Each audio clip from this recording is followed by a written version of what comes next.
Hi students, good morning. మన previous క్లాస్లో accounting terms గురించి తెలుసుకున్నాం. అకౌంటింగ్ టర్మ్స్ అంటే డెఫినేషన్స్ ఆఫ్ సమ్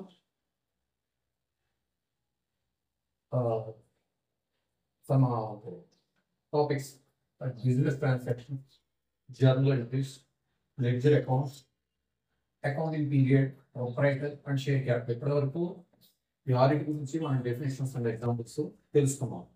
ఇప్పుడు now we are going to discuss about liabilities. What are the liabilities? What is the meaning of liabilities? 7.1 liabilities.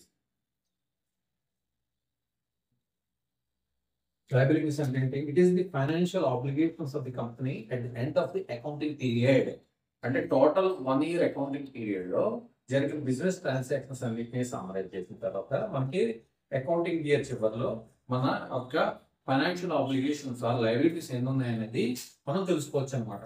Financial obligations అంటే ఏ విధంగా ఉంటాయి? First liabilities లో long term borrowings. Long term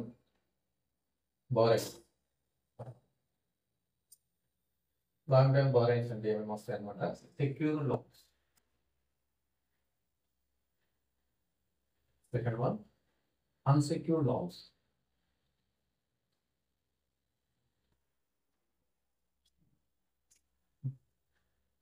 తర్వాత current liability.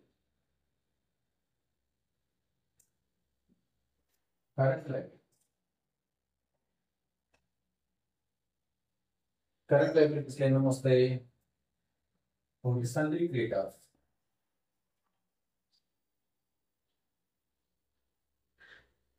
Or account payables.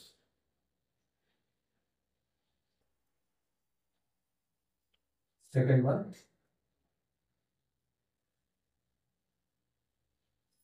next, outstanding expenses.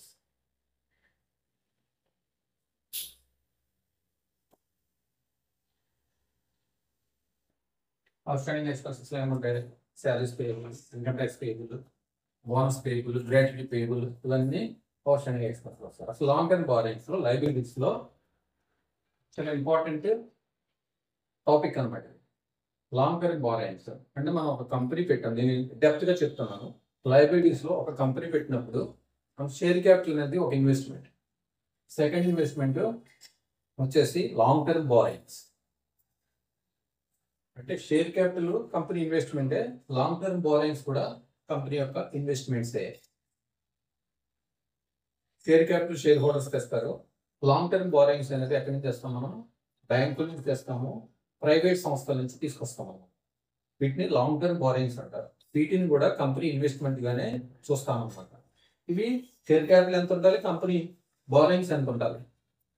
General గా 25% share capital ఉంటే 75% మనం long term borrowings ద్వారా తెచ్చుకోవచ్చు సంస్థలో.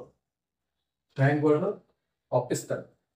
25% ఇన్వెస్ట్మెంట్ పెట్టి మనం బిజినెస్ స్టార్ట్ చేస్తే బ్యాంక్ వాడు 75% వరకు అప్పిస్తారు. మొత్తం బ్యాంక్ వాళ్ళు ఇచ్చిన వాటిని బ్యాంక్ లోన్స్ ని సెక్యూర్ లోన్స్ అంటాం. ప్రైవేట్ సంస్థల నుంచి తెచ్చిన వాటిని అన్సెక్యూర్ లోన్స్ అంటాం. ఈ రెండు కలిపి 75% వరకు మన కంపెనీలోకి తెచ్చుకోవచ్చు. సెక్యూర్ లోన్స్ ఏంటంటే బ్యాంక్ నుంచి టర్మ్ లోన్స్ తీసుకుంటాం. ఆ టర్మ్ లోన్ మీద ఇంట్రెస్ట్ పే చేయాలి. 3 months ఒకసారి ప్రిన్సిపల్ రీపేమెంట్ చేయాలి. అంటే 3 months every 3 months principal instalment pay చేయాలి. ఎవ్రీ మంత్ ఇంట్రెస్ట్ పే చేయాలి. సెక్యూర్ లోన్స్ కి బ్యాంక్ నుంచి తెచ్చిన వాళ్ళు. అలాగే అన్సెక్యూర్డ్ లోన్స్ ప్రైవేట్ సంస్థల నుంచి తీసుకొస్తాం. వీటికి సెక్యూరిటీ లోన్స్ ఏమి ఇస్తాం? సెక్యూరిటీస్ ఇస్తాం. అందుకనే సెక్యూరిటీ లోన్స్ అంటాం. ఏమేమి సెక్యూరిటీస్ ఇస్తాం? ప్రైమరీ సెక్యూరిటీస్, సెకండరీ సెక్యూరిటీస్, కొలెటరల్స్ అన్ని ఇస్తాం. మన కంపెనీ యొక్క బిల్డింగ్స్, ప్లాంట్ దాన్ని మార్టిగేజ్ చేసి సెక్యూర్ లోన్స్ తెచ్చుకుంటాం అన్నమాట. అంటే బ్యాంక్ వాడు ఫుల్ సెక్యూరిటీ అన్ని మార్టిగేజ్ వాడు అన్ని కూడా సెక్యూరిటీస్ తీసుకుని అసెట్స్ అన్ని తీసుకున్న తర్వాతే లోన్ ఇస్తాడు బ్యాంక్ వాడు. అన్సెక్యూర్డ్ లోన్స్ లో ప్రైవేట్ సంస్థల నుంచి వాడికి సెక్యూరిటీస్ జస్ట్ ఒక అగ్రిమెంట్ రాసుకుంటాం. ఆ అగ్రిమెంట్ తోటే మనము ఇన్వెస్ట్మెంట్ లోన్స్ తెస్తాం అనమాట. వీటి సెక్యూరిటీ, వీటికి సెక్యూరిటీ ఇస్తాం, వీటికి ఏమి ఎంతమైన సెక్యూరిటీ ఉండదు మన అగ్రిమెంట్ తప్ప. వీటి దగ్గర ఇంట్రెస్ట్ రేట్ ఎక్కువ ఉంటుంది. వీడు 12% ఛార్జ్ చేస్తాడు, వీడేమో 9% ఛార్జ్ చేస్తాడు. అది ఆ విధంగా 75% వరకు టోటల్ ఇన్వెస్ట్మెంట్లో లాంగ్ టర్మ్ లోన్స్ తెచ్చుకోవచ్చు. వీటిని టైంకి ఇన్ టైంలో రీపేమెంట్ చేయాలి. బ్యాంక్ వాడికి ఎవ్రీ 3 months తర్వాత ఇన్స్టాల్మెంట్ కట్టాలి, ప్రతి నెల ఇంట్రెస్ట్ కడుతూ ఉండాలి. అలా రీపేమెంట్ని ఎప్పటికప్పుడు ఖచ్చితంగా పే చేయాలి, ప్రాంప్ట్గా బ్యాంక్ వాడికి పే చేయాలి. అలాగే అన్సెక్యూర్డ్ లోన్స్ కూడా వాళ్ళు ఎవరైతే ఇన్వెస్టర్స్ ఉన్నారో వాళ్ళకు కూడా ప్రాంప్ట్గా ఎవరి మొత్తం ఇంట్రెస్ట్ పే చేయాలి. అవన్నీ మనం సక్సెస్ఫుల్గా పే చేయగలిగినప్పుడే మన బిజినెస్ బాగుంటుంది అనమాట. ఇవి రెండు కూడా మనం నెగ్లెక్ట్ చేస్తామంటే కంపెనీ దివాళా తీసే అవకాశం ఎక్కువగా ఉంటుంది అనమాట. కాబట్టి వీటిని ఎప్పుడు టైంకి రీపే చేసుకోవాలన్నమాట. Next, what are the current liabilities. ఇప్పుడు ఇంకొక టాపిక్ ఏంటంటే షేర్ క్యాపిటల్ గురించి చెప్పుకున్నాం. ఈక్విటీ షేర్ క్యాపిటల్ ఒక ఇన్వెస్ట్మెంట్, ఈ లాంగ్ టర్మ్ బోరింగ్స్ ఒక ఇన్వెస్ట్మెంట్ అని చెప్పుకున్నాం. ఇవన్నీ కలిపి మనం ఏం చేస్తాం, కంపెనీలో ఇన్వెస్ట్ చేసిన డబ్బులు వస్తాయి కంపెనీకి, వాటి బట్టి ఏం చేస్తాం, మనం అసెట్స్ కొంటాం అనమాట. అది తర్వాత చెప్తాం. నెక్స్ట్, కరెంట్ లయబిలిటీస్ అంటే ఏంటి? కరెంట్ లయబిలిటీస్లో sundry creditors or account payables, outstanding expenses. అంటే లయబిలిటీస్ రెండు రకాలు, ఒకటి లాంగ్ టర్మ్ బోరింగ్స్, రెండోది కరెంట్ లయబిలిటీ. ఇది current liability, non current liability. Non current liabilities లో లాంగ్ టర్మ్ బారోయింగ్స్ ఉంటాయి. వీటిని long term borrowings non current liabilities అని కూడా అంటారు. Current liabilities funding creditors, account payables, outstanding expenses. Funding creditors అంటే ఎవరు? మనము మెటీరియల్ పర్చేజ్ చేస్తాం క్రెడిట్ మీద అంటే అరువు మీద పర్చేజ్ చేసినప్పుడు వాళ్ళ యొక్క పేమెంట్ టర్మ్స్ ప్రకారం 30 days తర్వాత కొంతమందికి పే చేస్తాం, 60 days తర్వాత కొంతమందికి పే చేస్తాం, 90 days తర్వాత కొంతమంది పే చేస్తాం. ఎవరికైతే పే చేయాల్సి ఉందో వాళ్ళని సన్రీ క్రెడిటార్స్ అంటారు. అవి కరెంట్ లయబిలిటీస్లోకి వస్తాయి. అవుట్ స్టాండింగ్ ఎక్స్పెన్సెస్, కంపెనీ యొక్క అవుట్ స్టాండింగ్ ఎక్స్పెన్సెస్ మనం పే చేస్తూనే ఉంటాం. అంటే account at the end of the accounting period, అంటే ఇప్పుడు జనవరి నెల శాలరీస్ ఉంటాయి, ఫిబ్రవరిలో పే చేస్తాం. అలాగే ఫిబ్రవరిలో శాలరీస్ మార్చిలో పే చేస్తాం, మార్చిలోకి ఏప్రిల్లో పే చేస్తాం. అంటే కొన్ని internal expenses, out standing expenses, income tax payable, salaries payable, bonus payable, gratuity payable, అవన్నీ మార్చికి సంబంధించిన. ఇన్కమ్ ట్యాక్స్ అంటే ఆ సంవత్సరానికి సంబంధించిన, మిగతా మంత్లీ. ఆ మార్చికి సంబంధించిన ఎప్పుడు పే చేస్తాం? ఏప్రిల్ మేలో పే చేస్తాం. అంటే 31st March నాటికి ఇవన్నీ కూడా పేయబుల్స్ ఉంటాయి. అవుట్ స్టాండింగ్ ఎక్స్పెన్సెస్, పే చేయవలసిన ఎక్స్పెండిచర్ అనమాట. వీటన్నిటిని లయబిలిటీస్లో మనము చూపిస్తాం. వీటిని లయబిలిటీస్ అంటారు. నెక్స్ట్ ఏంటి? ఏం చెప్పుకున్నాం? Long term borrowings, secured loans, unsecured loans, current liabilities, ఇవన్నీ కూడా లయబిలిటీస్ అన్నమాట.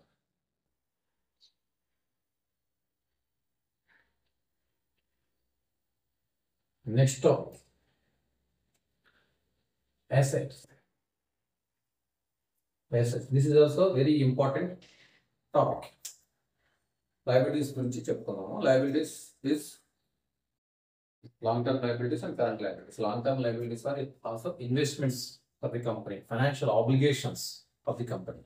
Current liabilities లో అకౌంట్ పేయబుల్స్ ఉంటుంది, అవుట్స్టాండింగ్ ఎక్స్పెన్సెస్. అంటే అసెట్స్ ఏంటంటే what is meant by assets? What is the meaning of assets? Assets means assets are the resources of the company. Company యొక్క resources. What are those resources? Assets, fixed assets, plant and machinery, furniture, computers, movable properties, immovable properties. These are all resources of the company. Buildings, these are all resources of the company. ఈ resources కంపెనీకి ఎక్కడి నుంచి వస్తాయి, ఎలా వస్తాయి? ఎక్కడి నుంచి వస్తాయంటే మనం షేర్ క్యాపిటల్ ద్వారా ఇన్వెస్ట్మెంట్ వస్తుంది, లాంగ్ టర్మ్ బారోయింగ్స్ ద్వారా కంపెనీలోకి ఇన్వెస్ట్మెంట్ వస్తుంది. వీటన్నిటిని పెట్టి బిల్డింగ్స్ కడతాం, ప్లాంట్ అండ్ మిషనరీ కొంటాం, మూవబుల్ అండ్ ఇమ్మూవబుల్ ప్రాపర్టీస్ కొంటాం. అక్కడ వచ్చిన డబ్బులతో ఈ అసెట్స్ అన్ని కొంటాం అన్నమాట. అందుకే కంపెనీ అసెట్స్ అంటే company resources of the company. Assets లో ఏమేమి ఉంటాయి? Tangible assets and intangible assets. Tangible assets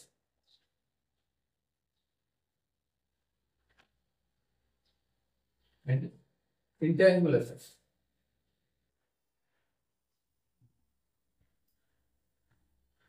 tangible assets లో ఏమొస్తాయి?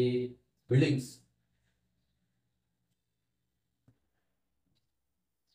Land and machinery.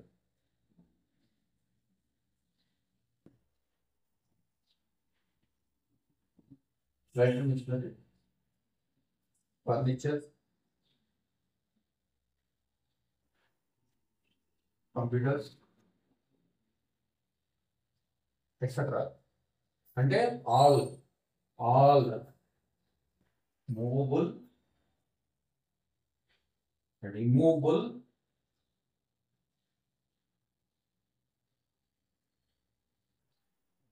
physical asset, physical existence. All movable and immovable assets having physical existence.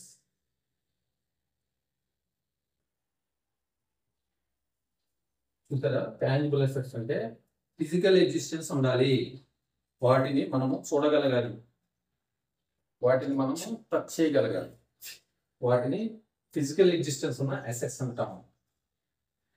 We can see and we can touch it. Those are tangible assets. These are the examples of tangible assets. Both movable and immovable properties are come under tangible assets. What are the intangible assets? Intangible assets అంటే ఏంటి? Intangible assets లో goodwill,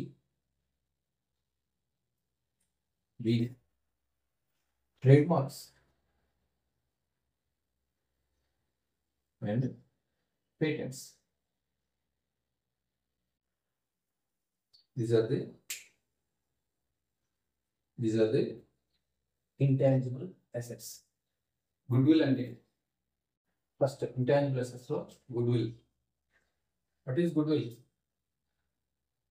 మనం company పెట్టాం, మన product బాగా sale అవుతుంది మార్కెట్లో, మనకి వీఆర్ ది పెనట్రేటర్స్, మార్కెట్ పెనట్రేటర్స్. అంటే కంప్లీట్ సీట్ చేసి మన మోనోపోలీ, మన ప్రోడక్ట్ బాగా అమ్ముడుపోతుంది, మనకి కాంపిటీషన్ లేదు, మనకు మంచి పేరు వచ్చింది మార్కెట్లో. ఇప్పుడు దాన్ని పేరు వస్తే ఏంటనమాట, కంపెనీకి రెప్యుటేషన్ పెరిగితే గుడ్ విల్ అనేది వస్తుంది, మన కంపెనీకి ఒక గుడ్ విల్ అని వస్తుంది. గుడ్ విల్కి అది వాల్యూ చేస్తారు, గుడ్ విల్ వాల్యుయేషన్ అని నెక్స్ట్ క్లాసెస్లో ఉంటాయి. ఆ వాల్యూ చేసి బ్యాలెన్స్ షీట్లో చూపిస్తారు. గుడ్ విల్ వాల్యుయేషన్, మన కంపెనీకి ఎంత గుడ్ విల్ ఉంది అని చెప్పి ఆ గుడ్ విల్ని చూపించుకుంటాం బ్యాలెన్స్ షీట్లో. అంటే ఏంటి, ఎప్పుడైనా మన కంపెనీ మార్కెట్ వాల్యూ ఎంతో తెలుసుకోవాలంటే ఈ అసెట్స్ని వాల్యూ చేస్తారు. మన కంపెనీ మార్కెట్లో ఉన్న రెప్యుటేషన్ చాలా ఇంపార్టెంట్, ఆ రెప్యుటేషన్ కూడా వాల్యూ చేస్తారు అన్నమాట. ఇప్పుడు రిలయన్స్ ఉంది, టాటా ఉంది, వీటన్నిటికీ మార్కెట్లో మంచి రెప్యుటేషన్ ఉంది.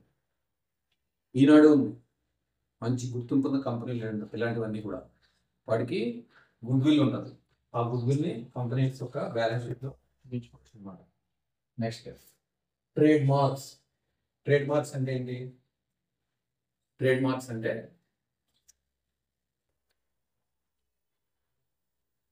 అంటే కంపెనీ యొక్క, మన కంపెనీ రిజిస్టర్ చేపిస్తాం. రిజిస్టర్ చేసినప్పుడు మన కంపెనీకి ఒక లోగో ఉంటుంది, మన కంపెనీకి ఒక పేరు ఉంటుంది, ఇవన్నీ ఉంటాయి. వీటన్నిటిని కూడా రిజిస్టర్ చేయించుకోవాలన్నమాట. మన కంపెనీ పేరు ఇంకొకటి పెట్టుకోకూడదు, మన కంపెనీ లోగో వేరే వాళ్ళు వాడతాం. అలా రిజిస్టర్ చేయించుకున్నట్లయితే వాటిని ట్రేడ్ మార్క్స్ అంటారు. ఒక్కొక్క కంపెనీకి ఒక్కొక్క లోగో ఉంటుంది. ఎక్స్ కంపెనీ ప్రైవేట్ లిమిటెడ్, ఆ పేరు వేరెవరు మళ్ళీ వాడతాం. సేమ్ వర్డింగ్ ఎక్కడ రాకూడదన్నమాట, దాన్ని ట్రేడ్ మార్క్స్ అంటారు. Next patents. పేటెంట్స్ అంటే ఏంటి? పేటెంట్స్ అంటే ఏదైనా ఒక ఇన్వెన్షన్, మనం కొత్తగా మిషన్ కనిపెట్టాం అంటే, టాటా కంపెనీ వాడు కొత్త కారు కనిపెట్టాడు, వాటర్తో నడిచే కారు కనిపెట్టాడు అనుకున్నాం. టాటా కంపెనీ ఎవరు ఇంతవరకు వాటర్తో నడిచే కంపెనీని వెహికల్ కనిపెట్టాడు. దానికి ఏం చేస్తాడు? పేటెంట్ రైట్ తీసుకుంటాడు. అంటే నేను కనిపెట్టిన ఇన్వెన్షన్ని తయారు చేసి మార్కెట్లో అమ్ముకోవడానికి పర్మిషన్ కొంతకాలం పాటు, అంటే some extent of time period, ఒక 1 year కావచ్చు, 10 years, 5 years కావచ్చు, 10 years కావచ్చు, మ్యాక్సిమం 20 years వరకు గవర్నమెంట్ పర్మిషన్ ఇస్తుంది అనమాట.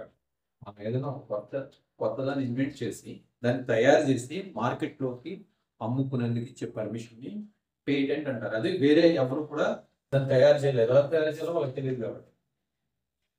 సపోజ్ ఫర్ ఎగ్జాంపుల్ టెలిఫోన్ ఎవరు కనిపెట్టాడు? గ్రాహం బెల్ కనిపెట్టాడు. బల్బ్ థామస్ ఆల్వా ఎడిసన్ కనిపెట్టాడు. వాళ్ళకి పేటెంట్ రైట్స్ ఉంటాయి. వాళ్ళు కనిపెట్టిన తర్వాత కొంతకాలం వాళ్ళు తయారు చేసి అమ్ముకోవడానికి పేటెంట్ రైట్స్ ఇస్తారు, టెలిఫోన్ కానీ బల్బ్ కానీ. ఆ తర్వాత వాళ్ళు కనిపెట్టారు కాబట్టి మిగతా కంపెనీలు అవన్నీ కూడా, టెలిఫోన్లు రకరకాల కంపెనీలు తయారు చేస్తున్నాయి, అలాగే బల్బులు కూడా తయారు చేస్తున్నాయి. వాటి పేటెంట్ రైట్ కింద కొంత అమౌంట్ పే చేయాలి గవర్నమెంట్. అలాగే మనం టెక్నికల్ నోహో అంటాం. టెక్నికల్ నోహో ఒక ప్రోడక్ట్ తయారు చేయడానికి ఆ ఫార్ములా, అలా అది ఎలా తయారు చేయాలనేది ఆ ఫార్ములాస్ మన దగ్గర ఉండవు. ఆ తయారు చేసే ఆ టెక్నాలజీ మన దగ్గర ఉంది. వేరే వాళ్ళ దగ్గర నుంచి తెచ్చుకుంటాం. ఆ టెక్నికల్ నోహోని కొనుక్కుంటాం అన్నమాట. కొనుక్కొని వాళ్ళకి కొంత సొమ్ము పే చేసి ఆ ఫార్ములాస్ని మనం ఉపయోగించి ప్రోడక్ట్స్ తయారు చేస్తాం. దాన్ని టెక్నికల్ నోహో అంటారు. అది పేటెంట్స్ కోసం టెక్నికల్ నోహో. ఆ టెక్నాలజీని మనం లీజ్ తీసుకుంటాం. కొన్నాళ్ళు లీజ్ తీసుకుని ఆ ప్రోడక్ట్స్ని తయారు చేసి అమ్ముకుంటాం అన్నమాట. అవన్నీ పేటెంట్స్ కిందకి వస్తాయి. ఇవన్నీ కూడా అసెట్స్ కంపెనీ యొక్క. ఇప్పుడు మన కంపెనీ ఏ ఉంది, కంపెనీలో ట్రేడ్ మార్క్స్ అంటే మన కంపెనీ నేమ్ ఎవరు పెట్టుకోకూడదు, మన లోగో ఎవరు చూపించుకోకూడదు. మన కంపెనీ ఒక కొత్త ప్రోడక్ట్ తయారు చేసింది. తయారు చేసిన తర్వాత ఆ కంపెనీని ఒక కొత్త ఇన్వెన్షన్, ఒక కొత్త మిషన్, కొత్త వాహనంలో కనిపెట్టిన తర్వాత అది తయారు చేసుకునే హక్కు మనకి ఉండాలని చెప్పేసి పర్మిషన్ తెచ్చుకునేది పేటెంట్ రైట్. మనం పేటెంట్ తెచ్చుకుంటాము. మనకున్న ఈ పేటెంట్ వేరే వాళ్ళకి లీజ్ కూడా ఇచ్చుకోవచ్చు అనమాట. ఇది ఈ పేటెంట్ రైట్స్ ని మనం అసెట్ గా balance sheet. Intangible assets we cannot physically see, we cannot see and we cannot touch intangible assets. Assets అంటే tangible and intangible. Got it right.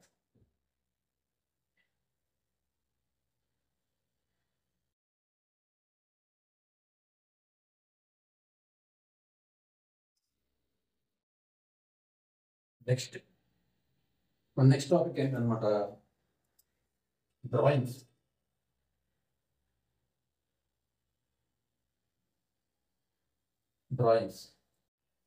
Drawings అంటే ఏంటి? కంపెనీ ఓనర్స్ ఉంటారు. ఓనర్స్ ఎప్పుడైనా కంపెనీకి సంబంధించిన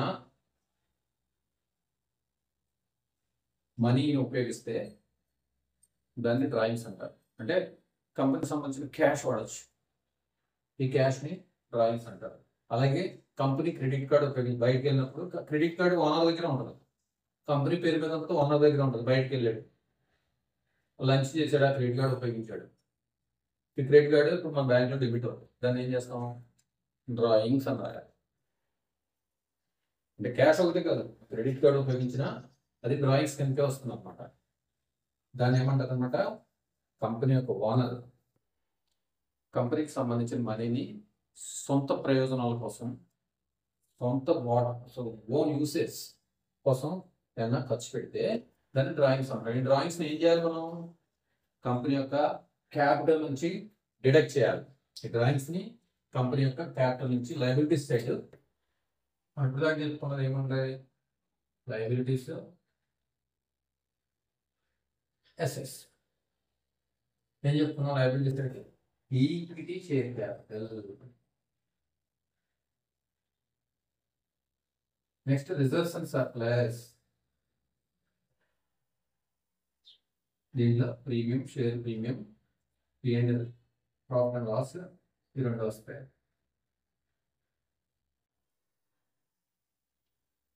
ఇవన్నీ కూడా షేర్ హోల్డర్స్ ఫండ్స్. ఇక్కడ లెస్ డ్రాయింగ్స్, అని చెప్పి ఈ అమౌంట్ తీసేస్తాం. ఇలా చూపిస్తాం అన్నమాట. దీని కింద long term borrowings,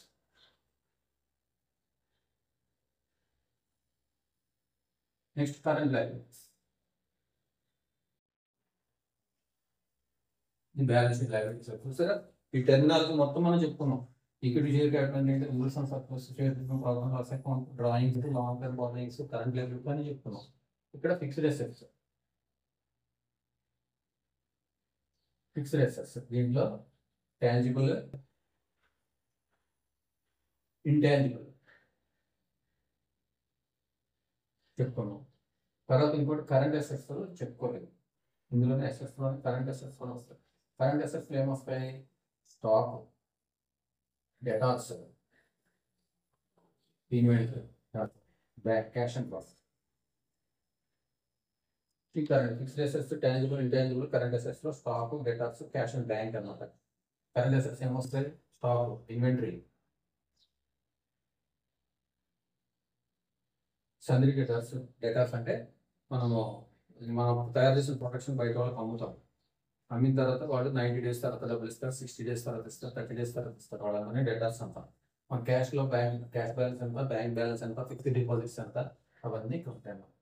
fixed assets, current assets. మన బ్యాలెన్స్ షీట్ గురించి మొత్తం తెలుసుకున్నాం. అకౌంటింగ్ టర్మ్స్లో డెఫినేషన్స్, ఎగ్జాంపుల్స్ అన్నీ తెలుసుకున్నాం. డ్రాయింగ్స్ గురించి చూపించాం. నెక్స్ట్ ఈ వీడియోలో ఏమేమి తెలుసుకున్నాం? Liability, what are the liabilities, what are the assets and what are the drawings. మన నెక్స్ట్ వీడియోలో some more topics we will discuss. Thank you very much.